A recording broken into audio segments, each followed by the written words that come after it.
Hello everyone, this is Imran. Welcome to my channel Usmani classes. English का जो parts हम पढ़ रहे थे टेंस का प्रेजेंट इंडेफिनिट की अगर हम बात करें, प्रेजेंट का मतलब प्रेजेंट में जो चल रहा है। इंडेफिनिट टेंस का यूज़ तब करते हैं जब हमें नहीं पता काम जारी है कि ख़त्म हो गया। अगर हमें नहीं पता किसी भी काम का कि वो जारी है कि ख़त्म हो गया, तो फिर उसको इंडेफिनिट में रखते हैं। क्लियर हो गया इतनी बात? जारी अगर होगा तो कॉन्टिन्यूस में, ख़त्म हो गया तो परफेक्ट में, अगर नहीं पता है तो फिर इंडेफिनिट में। ऐसे जो काम होते हैं वो फ्रीक्वेंट एक्शन होते हैं।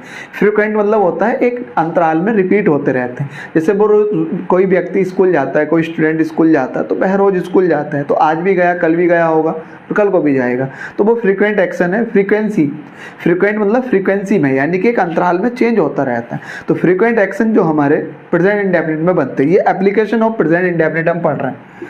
ठीक है, बाकी बेसिक हमने कल पढ़ लिया था। एप्लीकेशन ऑफ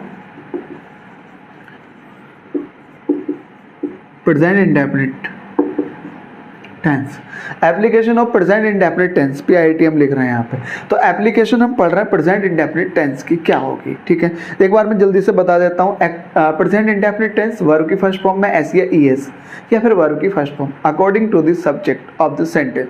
सब्जेक्ट सिंगुलर होगा तो वर्ब सिंगुलर होगी, और वर्ब को सिंगुलर बनाने के लिए उसमें S या ES लगाते हैं। सब्जेक्ट प्लूरल होगा तो वर्ब प्लूरल होगी, और वर्ब को प्लूरल इंडेट फॉर्म में रखते हैं। ठीक है, passive voice of present indefinite is MR के बाद वर्ब थर्ड फॉर्म में आ जाएगी according to the subject. Singular तो इज, सब्जेक्ट प्लूरल तो आर, और सब्जेक्ट अगर आई है तो M आ जाएगा, और उसके बाद वर्ब थर्ड फॉर्म में आ जाएगी। ऐसे एक्शन जो फ्रिक्वेंट होते हैं वो प्रेजेंट इंडेफिनिट टेंस में रखते हैं। अब कैसे पता लगेगा कि भैया ये वाला एक्शन फ्रिक्वेंट है? तो उसके लिए कुछ वर्ड्स होते हैं, कुछ शब्द होते हैं, कुछ एडवर्ब्स होते हैं जो ये बताते हैं कि ये जो एक्शन है ये हमारा फ्रिक्वेंट एक्शन है। जैसे कि कुछ एडवर्ब्स मैं लिख लेता हूँ यहाँ पे। रेगुलरली, डेली, ठीक है, everyday,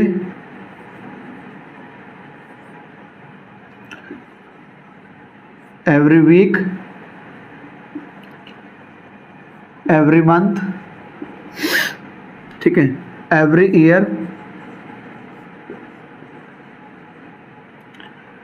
twice a day, twice या थ्राइस, कुछ भी लिख सकते हैं, थ्राइस अ मंथ, इसका मतलब हो गया महीने में 3 बार। ठीक है, ट्वाइस अ डे का मतलब हो गया दिन में 2 बार, ट्वाइस अ मंथ महीने में 2 बार, थ्राइस अ मंथ महीने में 3 बार, ट्वाइस अ वीक सप्ताह में 2 बार। ये सब इसके मतलब होते हैं। ठीक है, ओकेजनली, कभी कभार, often, never, seldom, hardly, scarcely, rarely, ठीक है, आदि, etc एटसेट्रा। तो ये सारे के सारे जो हमारे पास एडवर्ब लिखे हुए हैं, ये एडवर्ब रेफर करते हैं फ्रीक्वेंट एक्शन को, ऐसे एक्शन को जो अंतराल में होते हैं। रेगुलरली का मतलब होता है लगातार, रेगुलरली यहाँ पे आ रहा है। ठीक है, कल भी आया था। रेगुलरली में टाइम नहीं है उसका बस, लेकिन आता है, हर रोज आता है। जैसे रेगुलरली का मतलब, डेली का मतलब रोज हो गया, एवरी डे का मतलब प्रत्येक दिन हो गया, एवरी वीक मतलब प्रत्येक सप्ताह हो गया, एवरी मंथ मतलब प्रत्येक महीने आता है। ठीक है, या प्रत्येक महीने ये काम होता है। ठीक, तो यानी कि इस महीने भी हुआ, अगले महीने भी होगा, और उससे अगले महीने भी। एवरी ईयर, हर साल ऐसा होता है। ट्वाइस अ डे मतलब दिन में 2 बार। ट्वाइस या थ्राइस अ मंथ का मतलब हो गया महीने में 2 या 3 बार। ओकेजनली मतलब कभी कभार। ऑफन का मतलब हो गया ऑलवेज, और लिख लो यहाँ पे कभी कभार। ऑफन का मतलब नेवर का मतलब कभी नहीं हो गया। ऑलवेज का मतलब हमेशा। सेल्डम, हार्डली, स्कार्सली मतलब ना के बराबर। ये सब निगेटिव वर्ड होते हैं। रेयरली, ये सारे के सारे वर्ड जो निगेटिव होते हैं। ये वाले वर्ड जो हमने लिखे थे, हार्डली, स्कार्सली, रेयरली, सेल्डम, ये सब हमारे निगेटिव वर्ड होते हैं।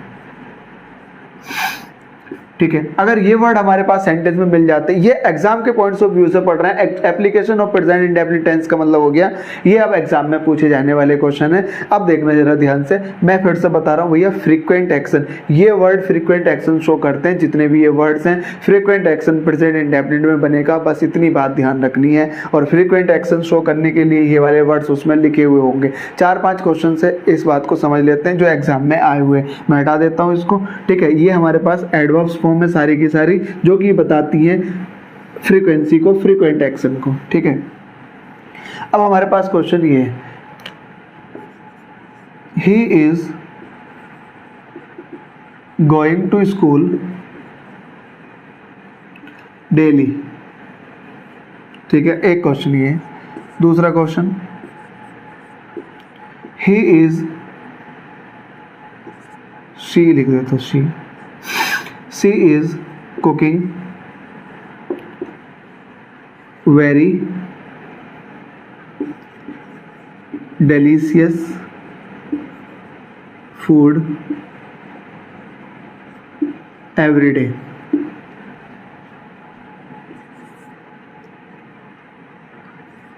I am going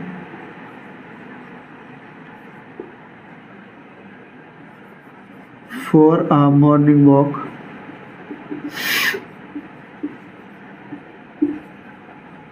every morning.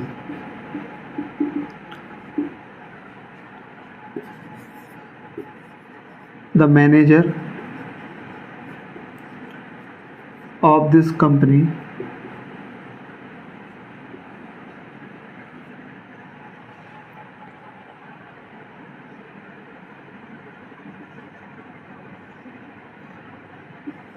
is meeting the employees on 15th of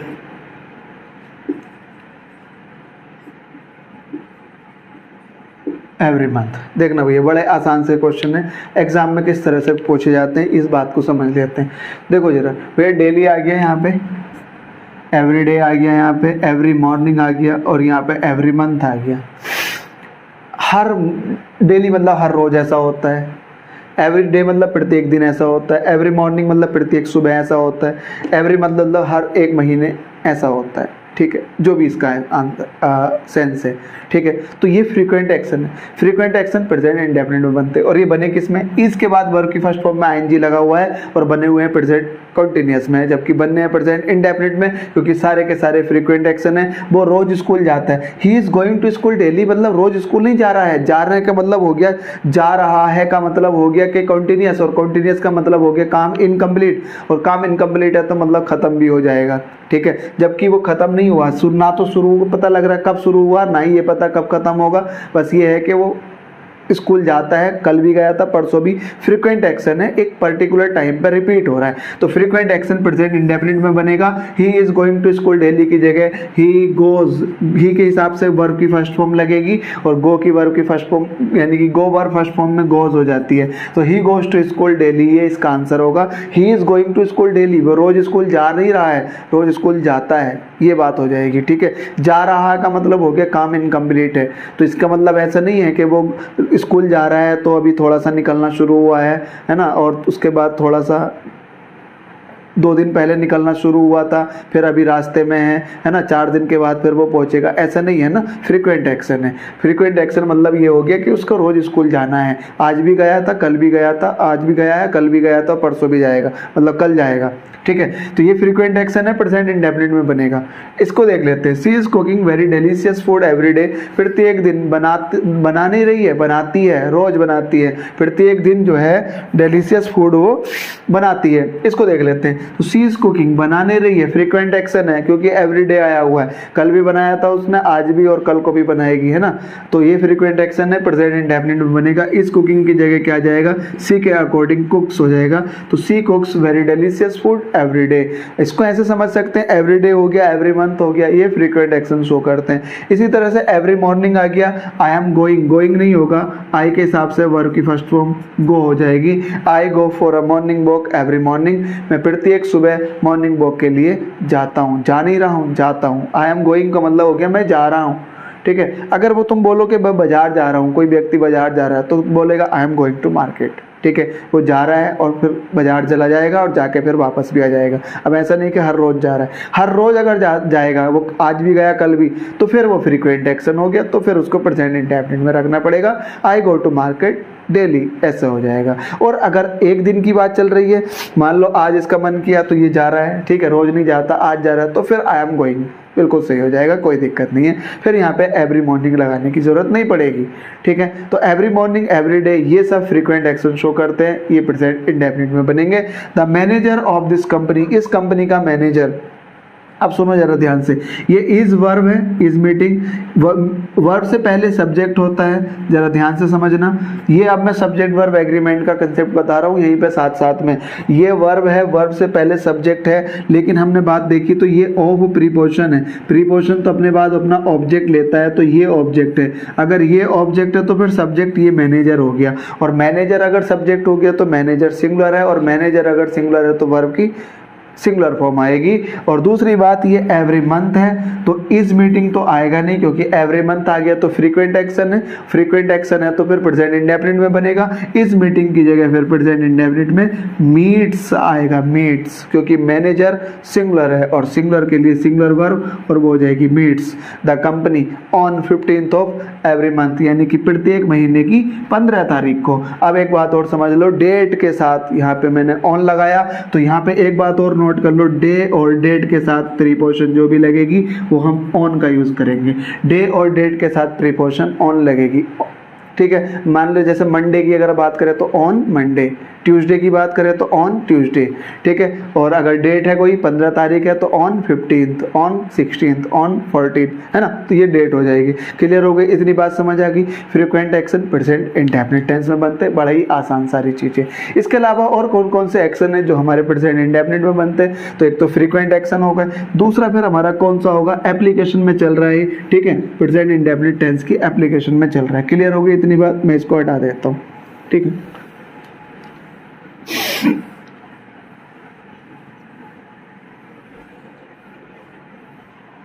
देखो जरा ध्यान से, और कौन से हैं? यूनिवर्सल ट्रूथ, मान लो कोई यूनिवर्सल ट्रूथ है,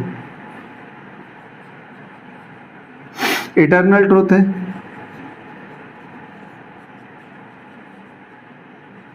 साइंटिफिक फैक्ट है कोई,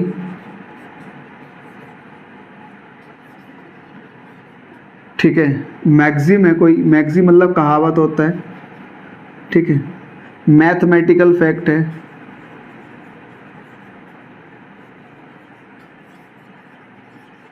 ये सारे के सारे हमारे बनेंगे प्रेजेंट इंडेफिनिट में। यूनिवर्सल ट्रूथ, इटर्नल ट्रूथ, शाश्वत सत्य जो हमेशा सत्य है। यूनिवर्सल ट्रूथ मतलब जो पूरे यूनिवर्स को पता है, ऐसा ट्रूथ, ऐसा सत्य जो पूरे यूनिवर्स को पता है। इटर्नल का मतलब हो गया जो पुरखों से चला हुआ आ रहा है और आगे तक चला जाएगा, वो इटर्नल हो गया।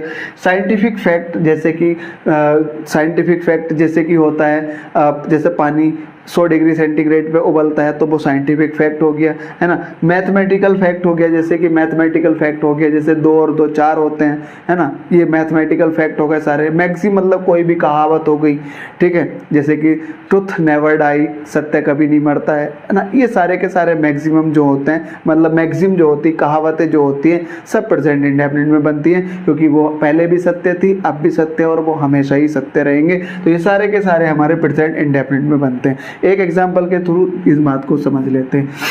The sun rises in the east,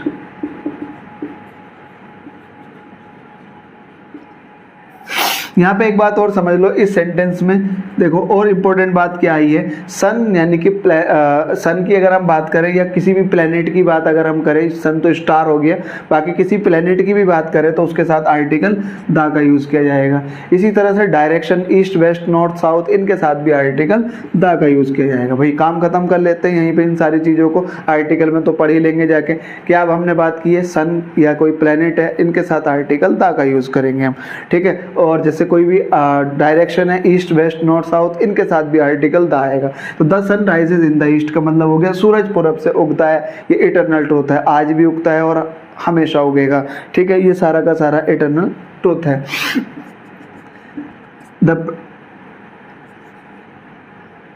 Narendra Modi, जैसे कि अगर हम बात करें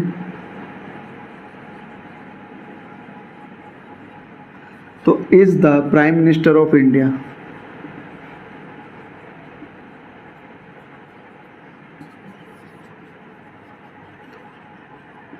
सही है, बिल्कुल सत्य है, यूनिवर्सल ट्रूथ है। तो Narendra Modi is the prime minister of India, है ना, तो ये यूनिवर्सल ट्रूथ में आ गया। काउ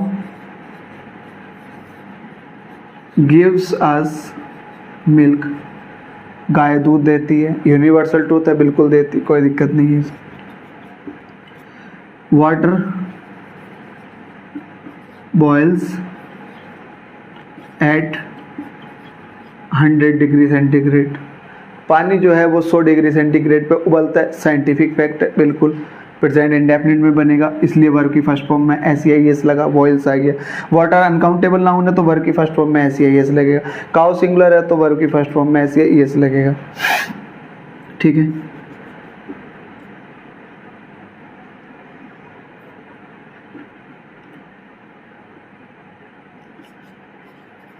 ट्रुथ नेवर डाइज, सत्य कभी नहीं मरता है। ठीक है, तो ये मैक्सिम हो गई, कहावत हो गई। ठीक है, तो सारे के सारे प्रेजेंट इंडेफिनिट में बनेंगे। क्लियर हो गई इतनी बात, बड़ा ही आसान सा कंसेप्ट है। अब देखो जरा जल्दी से एग्जाम के पॉइंट्स ऑफ व्यू से हमने बात की थी प्रेजेंट इंडेफिनिट में कौन कौन से बनेंगे। प्रेजेंट इंडेफिनिट में बनेंगे फ्रीक्वेंट एक्शन, सारे प्रेजेंट इंडेफिनिट में बनेंगे। ठीक है, उसके अलावा यूनिवर्सल ट्रूथ, इटरनल ट्रूथ, ठीक है, साइंटिफिक फैक्ट हो गए या साइंटिफिक फैक्ट मैक्सिमम हो गई, मैथमेटिकल फैक्ट हो गए, सारे के सारे हमारे प्रेजेंट इंडेफिनिट टेंस में बनेंगे। ये सब की सब एप्लीकेशन है प्रेजेंट इंडेफिनिट टेंस की। क्लियर हो गई इतनी बात। ठीक है, ठीक है, तो ये सारे हमारे प्रेजेंट इंडेफिनिट टेंस में बनेंगे। ठीक, रिवाइज करके देख लेना वीडियो को। और जो बहुत इंपॉर्टेंट कंसेप्ट है इसका ही प्रेजेंट इंडेफिनिट का, जो कि एग्जाम में पूछा जाता है, वो क्या है, इसके बारे में हम बात कर लेते हैं। इसके बाद आते हैं हमारे पास कंडीशनल सेंटेंस। ठीक है, प्रेजेंट इंडेफिनिट टेंस के कंडीशनल सेंटेंस सब हमारे एप्लीकेशन ऑफ प्रेजेंट इंडेफिनिट में पढ़ रहे हैं। कंडीशनल सेंटेंस बड़े इंपॉर्टेंट है, एग्जाम में क्वेश्चन पूछ ले जाता है। ठीक है, देखो एक बात और समझ लो, तो मैंने तुम्हें बताया था विल और शैल का यूज़ प्रेडिक्शन के लिए करते हैं। प्रेडिक्शन का मतलब होता है ऐसा होगा, वह आएगा, जाएगा, खाएगा, पिएगा, ये सब प्रेडिक्शन होते हैं। तो प्रेडिक्शन के लिए हम विल शैल का यूज़ करते हैं। इतनी बात बस ध्यान से समझना। मैंने बताया था मॉडल में भैया विल और शैल का यूज़ प्रेडिक्शन के लिए करते हैं, ये बात बिल्कुल ध्यान से समझ लेना। अब देखो जरा एक क्वेश्चन लिख देता हूँ। अगर मैं, देखो जरा एक तो देखो जरा, मैं नहीं कुछ और लिख लो, वह दिल्ली जाएगा। ठीक है,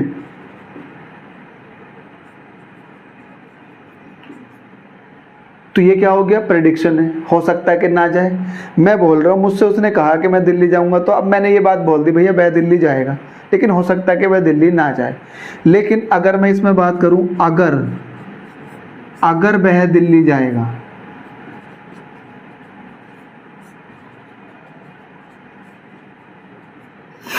ध्यान से देखना जरा, वह दिल्ली जाएगा, एक तो ये हो गया, ही विल, ये बनेगा he will go to Delhi, बन गया इतना। इसकी अगर हम बात करें तो अगर के लिए होता है इफ, और जाएगा और वह की बात चल रही, तो if he will go to Delhi. अब दोनों सेंटेंस में अंतर क्या है, जरा इस बात को समझ लेते हैं। भैया इसमें तो प्रेडिक्शन है, इसमें तो साफ साफ पता लग रहा है वह दिल्ली जाएगा। ठीक है, ऐसा है कि वह दिल्ली जाएगा, श्योर है जाएगा बिल्कुल, लेकिन कुछ चांस है कि नहीं जाए। लेकिन यहाँ पे उसने बोला अगर, तो मतलब ये हो गई कंडीशन, अगर वो दिल्ली जाएगा। तो कंडीशन के लिए हम विल शैल का यूज नहीं करते हैं, ये बात समझ लो। कंडीशन के लिए नहीं करते हैं, विल शैल का यूज करते हैं प्रेडिक्शन के लिए। यहाँ पे प्रेडिक्शन है, यहाँ प्रेडिक्शन नहीं है। यहाँ पे कह रहा अगर जाएगा तो, ठीक है, यहाँ पे प्रेडिक्शन है वह दिल्ली जाएगा, यहाँ पे प्रेडिक्शन नहीं है, यहाँ तो कह रहा अगर जाएगा तो। ठीक है, यहाँ श्योर है वो बिल्कुल अगर जाएगा तो, लेकिन यहाँ पे वो श्योर नहीं है, वो कह रहा है कि मैं दिल्ली जाऊंगा। ठीक है, लेकिन यहाँ श्योर नहीं, यहाँ तो उसने कह दिया, लेकिन हो सकता है 1% चांस है कि वो ना जाए। लेकिन यहाँ पे तो डायरेक्ट बोल दिया उसने अगर वो दिल्ली जाएगा तो। भाई अगर दिल्ली जाएगा तो, नहीं तो फिर कोई बात ही खत्म करो। अगर जाएगा तो मैं बोलूँ फिर आगे के लिए, नहीं जाएगा तो बात ही खत्म करो। यहाँ पे तो वो कह रहा है मैं दिल्ली जाएगा, लेकिन यहाँ कह रहा अगर वो दिल्ली जाएगा तो फिर मैं आगे की बात बताऊँ, अदरवाइज खत्म करो। ठीक है, तो यहाँ प्रेडिक्शन नहीं है, ये प्रेडिक्शन है। प्रेडिक्शन के लिए विल शैल का यूज करते हैं, कंडीशन के लिए विल शैल का यूज नहीं करते हैं, इसलिए यहाँ पे विल शैल नहीं आएगा। अब सवाल क्या है देखो जरा, तो अगर वह दिल्ली जाएगा तो ये बात खत्म नहीं हुई है, अभी बात खत्म नहीं हुई। अगर वह दिल्ली जाएगा, देखो मैंने तुम्हें बताया था सेंटेंस क्या होता है, sentence is the logical arrangement of the word, उसका सेंस तो निकलना चाहिए कुछ। यहाँ तुमसे कहा अगर वह दिल्ली जाएगा, तो भाई फिर क्या आगे ये भी तो बताना पड़ेगा। तो ये कंडीशनल सेंटेंस आगे की बात और बताता है। तो अब हमें आगे एक और सेंटेंस मिलेगा, तो सेंटेंस ये है अगर वह दिल्ली जाएगा, इसी में ही और मैं बढ़ाऊँ आगे, अगर वह दिल्ली जाएगा तो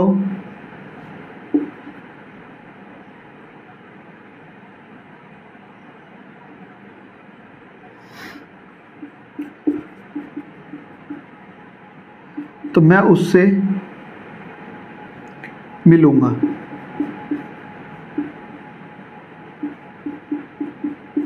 ठीक है, अब देखो जरा ध्यान से, दिल्ली जाएगा तो मतलब वो आएगा, या लिख सकते हैं वो आएगा, ठीक है, या जाएगा, इस तरह से लिख सकते हैं। तो मैं उससे मिलूंगा, वैसे सेंस तो इसका नहीं बन रहा है, इसको मैं और कुछ और लिख सकता हूँ, तो इसको हटा दो। अगर मैं दिल्ली जाऊंगा, ऐसे लिख दूँ जाऊंगा, तो मैं उससे मिलूंगा। अब सही है, ठीक है, अगर मैं दिल्ली जाऊंगा तो मैं उससे मिलूंगा। ठीक है, अब देखो जरा, उससे मिलने की कंडीशन क्या, मैं दिल्ली जाऊंगा तो मिलूंगा, अदरवाइज नहीं मिलूंगा। यहाँ डेफिनेट बोल दिया, यहाँ पे पक्का है कि भैया मैं दिल्ली जाऊंगा। ठीक है, लेकिन 1% चांस है कि हो सकता है कि ना जाए। प्रेडिक्शन तो फुल है, बिल्कुल एकदम पूरी भविष्यवाणी कर रखी है, लेकिन इसने कहा कंडीशन में अगर मैं दिल्ली जाऊंगा तो मैं तुमसे मिलूंगा, अदरवाइज नहीं मिलूंगा। भाई जब नहीं जाऊंगा तो मिलूंगा भी नहीं। अब देखो अगर की हो गई इफ, ठीक है, मैं आई हो गई, विल गो टू दिल्ली, तो विल और शैल का यूज प्रेडिक्शन के लिए करते हैं। यहां प्रेडिक्शन है नहीं तो बिल्कुल हटा दो, तो की इंग्लिश लगती नहीं है। If I go to Delhi, मैं उससे मिलूंगा। अब ये वाली बात जो है ये प्रेडिक्शन में है, मैं उससे मिलूंगा। भाई ये प्रेडिक्शन में आ गई, ये भविष्यवाणी में आ गई। हो सकता है कि बाई चांस ना मिले, लेकिन उसने कह दिया कि मैं दिल्ली आऊंगा तो मिलूंगा, ये प्रेडिक्शन में। ये कंडीशन है, वो प्रेडिक्शन है, तो वो प्रेजेंट में, वो फ्यूचर में बनेगा, आई विल मीट हिम, मैं उससे मिलूंगा। क्लियर हो गई। तो सेंटेंस क्या है जरा देखना, तो कंडीशनल सेंटेंस। अब कहने का मतलब ये है, ये बात अगर अभी भी समझ में ना आई है तो बात ये है, conditional sentence present indefinite tense में बनते हैं। ये बात देखना जरा, कंडीशनल सेंटेंस प्रेजेंट इंडेफिनिट में बनते हैं। अब बात आती है कंडीशनल सेंटेंस। अब एग्जाम में तो हिंदी में नहीं आएगा, एग्जाम में तो इंग्लिश में ही आएगा, है ना। तो एग्जाम में जो इंग्लिश में आएगा उसके थ्रू इस बात को समझ लेते हैं कि भाई एग्जाम में जब इंग्लिश में आएगा क्वेश्चन, तो उसमें हम कैसे समझेंगे कि कौन सा कंडीशनल है और कौन सा हमारा प्रेडिक्शन वाला है। तो कंडीशनल वाले के लिए कंडीशनल वर्ड लगे होंगे, और वो कंडीशनल वर्ड क्या है वो अब हम लिखने वाले हैं। मैं इसको हटा देता हूं, इतनी बात समझ आ गई हुई। कंडीशनल वर्ड क्या है देख लेते हैं। कंडीशनल वर्ड हमारे पास ये हैं,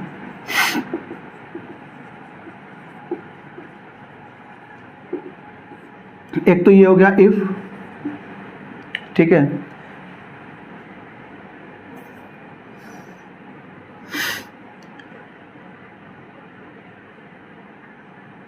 इवन इफ लिख सकते हैं, ठीक है,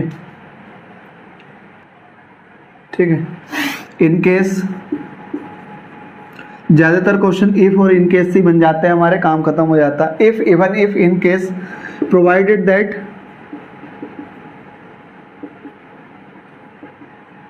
ठीक है, अनटिल, अनलेस, ये सब हमारे conditional word. Before, after, as soon as early as, ठीक है, before, after,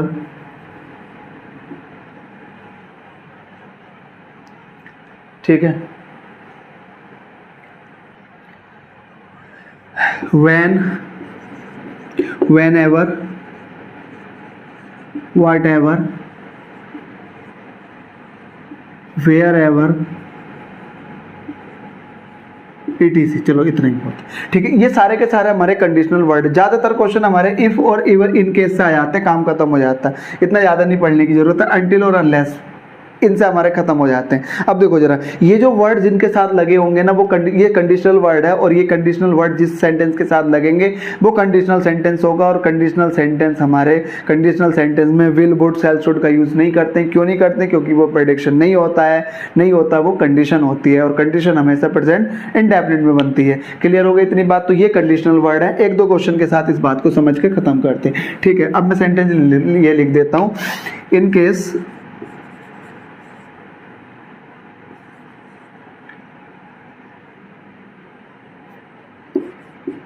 he will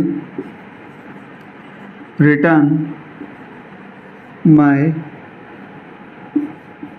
book, I will give him another one, other one, ठीक है। I will give him other one, ठीक है। अब देखो जरा, इन केस आ गया है। रूल तो ये कह रहा है, रूल के अकॉर्डिंग देखो समझो, रूल तो ये कहेगा अगर जिस सेंटेंस के साथ कंडीशनल वर्ड लगा होगा उस सेंटेंस में विल, वुड, शैल, शुड का प्रयोग नहीं करेंगे और वाक्य प्रेजेंट इंडेफिनिट में बनेगा। इन केस इसमें इस सेंटेंस के साथ लगा हुआ है, और इस सेंटेंस के साथ अगर लगा हुआ है तो इसमें विल, वुड, शैल, शुड नहीं आएगा, और सेंटेंस बनेगा प्रेजेंट इंडेफिनिट में, और ही के अकॉर्डिंग प्रेजेंट इंडेफिनिट में रिटर्न को हटा के रिटर्न्स करेंगे। ये तो हो गया भैया रूल्स का। मैं ये कह रहा हूँ कि भैया विल शैल यूज करेंगे क्यों नहीं? विल शैल का यूज करते हैं प्रेडिक्शन के लिए, और इसमें प्रेडिक्शन नहीं है, इसमें कंडीशन है, और कंडीशन हमेशा प्रेजेंट इंडेफिनिट में बनेगी। तो ही के अकॉर्डिंग प्रेजेंट इंडेफिनिट में रिटर्न्स हो जाएगा my book. If he returns my book, अगर वो मेरी किताब लौटाता है तो I will give him other one, तब मैं उसको दूसरी दूंगा। अगर वो मेरी किताब लौटाता है तो फिर मैं उसको दूसरी किताब दूंगा। तो I will give him other one. तो ये वाला सेंटेंस हमारा प्रेडिक्शन में है, ऐसा होगा, और ये वाला कंडीशन में। तो कंडीशन वाला सेंटेंस हमेशा प्रेजेंट इंडेफिनिट में बनता है। ये बात मैं यहाँ पे लिख देता हूँ। कंडीशन जिसके साथ कंडीशनल वर्ड लगा होगा, कंडीशनल वर्ड जिसके साथ लगा होगा तो वो कंडीशनल सेंटेंस हो गया, और ये सेंटेंस हमेशा हमारा प्रेजेंट इंडेफिनिट में बनेगा। कंडीशनल वर्ड जिसके साथ लगेगा वो कंडीशनल सेंटेंस हो गया, और कंडीशनल सेंटेंस प्रेजेंट इंडेफिनिट में बनेगा। एक दो क्वेश्चन और लिख के बात को खत्म करते हैं। इंपॉर्टेंट कंसेप्ट था, हटा देता हूं उसको।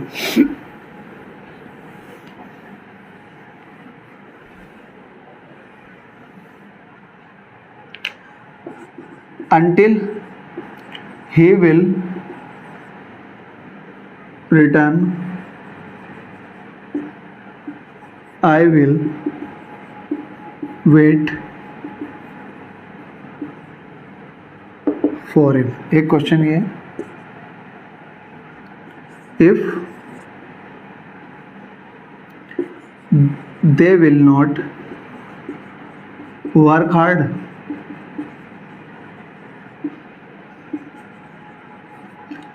they will not pass this exam,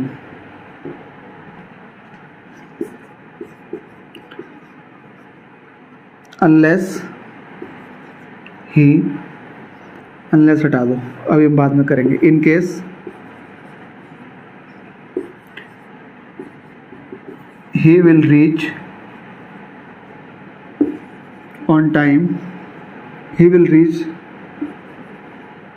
there on time,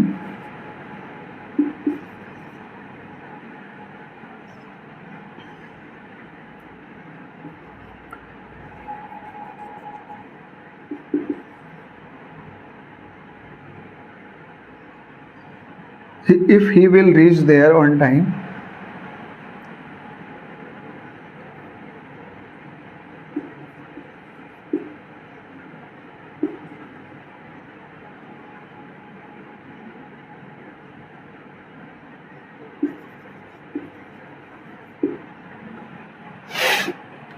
तीन सेंटेंस ये अब एग्जाम के पॉइंट ऑफ व्यू से खत्म करते हैं बात।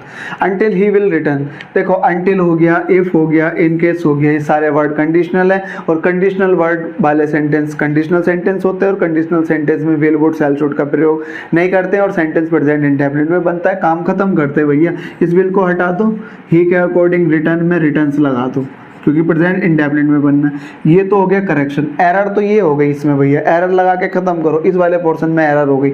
हम इसको करेक्शन भी कर रहे हैं, साथ साथ में फिल इन द ब्लैंक्स भी कर रहे हैं और इम्प्रूवमेंट भी कर रहे हैं। तो विल रिटर्न को हटा के रिटर्न्स लगा दो। अगर मान लो इम्प्रूवमेंट आ गया, इसकी जगह अंडरलाइन पार्ट करके आ गया, तो फिर हमने क्या लगाना पड़ेगा, रिटर्न्स लगाना पड़ेगा। तो हम तीनों चीज़ें एक साथ पढ़ रहे हैं, है ना, एरर भी पढ़ रहे हैं, ठीक, और फिल इन द ब्लैंक्स भी पढ़ रहे हैं और साथ साथ में हम इम्प्रूवमेंट भी पढ़ रहे हैं। तो अंटिल ही रिटर्न्स, जब तक वह रिटर्न नहीं होगा, I will wait for him, तब तक मैं उसका वेट करता रहूँगा। जब तक वह वापस नहीं आएगा मैं उसका तब तक वेट करता रहूँगा। इसका मतलब ये हो गया जब तक भी नहीं आएगा तब तक मैं वेट करता रहूँगा।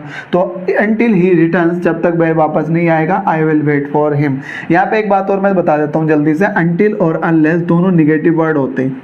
अनलेस दोनों निगेटिव वर्ड होते हैं, बस इतनी बात समझ लो अभी, हालांकि इसको अलग से पढ़ लेंगे। अंटिल और अनलेस दोनों निगेटिव वर्ड होते हैं। तो अंटिल भी निगेटिव है और अनलेस भी निगेटिव है, इसके साथ निगेटिव वर्ड का यूज नहीं करते हैं किसी भी, ठीक है। तो अंटिल ही विल रिटर्न हटा के इसको until he returns present indefinite में बनेगा। इफ कंडीशनल वर्ड है तो कंडीशनल सेंटेंस होना चाहिए ये वाला, तो भैया विल हटा दो। इफ दे और विल अगर तुम हटाओगे प्रेजेंट इंडेफिनिट में बनेगा और नॉट भी लगा है तो फिर इसको डू के साथ तलो। If they do not work hard they will not pass this exam, अगर वो कठिन परिश्रम नहीं करेंगे तो फिर वो पास नहीं होंगे, ये कंडीशन है। इन केस वाला सेंटेंस हमारा ये वाला हो गया और ये कंडीशनल सेंटेंस बनेगा और कंडीशनल सेंटेंस में विल वुड शैल शुड का प्रयोग नहीं करेंगे, किसी भी मॉडल का यूज नहीं करेंगे भैया। मॉडल का यूज मोड के लिए करते हैं, मॉडल का यूज फैक्ट के लिए नहीं करते, कंडीशन के लिए नहीं करते। प्रेजेंट इंडेफिनिट हो गया, इन केस ही रीच की जगह हम रीचेस कर देंगे। In case he reaches there on time, अगर वो वहाँ टाइम पे पहुँचता है, he will get the award, तो उसको अवार्ड मिलेगा। क्लियर हो गई, इतनी बात समझ आ गई होगी। बड़ी आसान सी सारी चीज़ें हैं, ये एग्जाम के पॉइंट्स ऑफ व्यू से प्रेजेंट इंडेफिनिट में इससे ज़्यादा और कुछ एग्जाम में नहीं आएगा। इन सारी चीज़ों को एक दो बार, दो चार पांच बार देख लेना। अंटिल और अनलेस दोनों निगेटिव वर्ड है और दोनों निगेटिव वर्ड है तो उनके साथ किसी भी निगेटिव वर्ड का यूज़ नहीं किया जाएगा। क्लियर हो गई इतनी बात। आज के लिए इतना ही, बाकी मिलते हैं अगली वीडियो में, नेक्स्ट वीडियो में। इतना रिवाइज कर लेना भैया, बार बार देखना वीडियो को तो और बेहतर समझ में आएगी। जितना ज़्यादा बार देखोगे उतनी बेहतर समझ में आती है, ठीक है। तो अगर वीडियो पसंद आए तो लाइक करना और दोस्तों के साथ शेयर करना, चैनल सब्सक्राइब करने के लिए ज़रूर कहना। Thanks for watching and keep learning.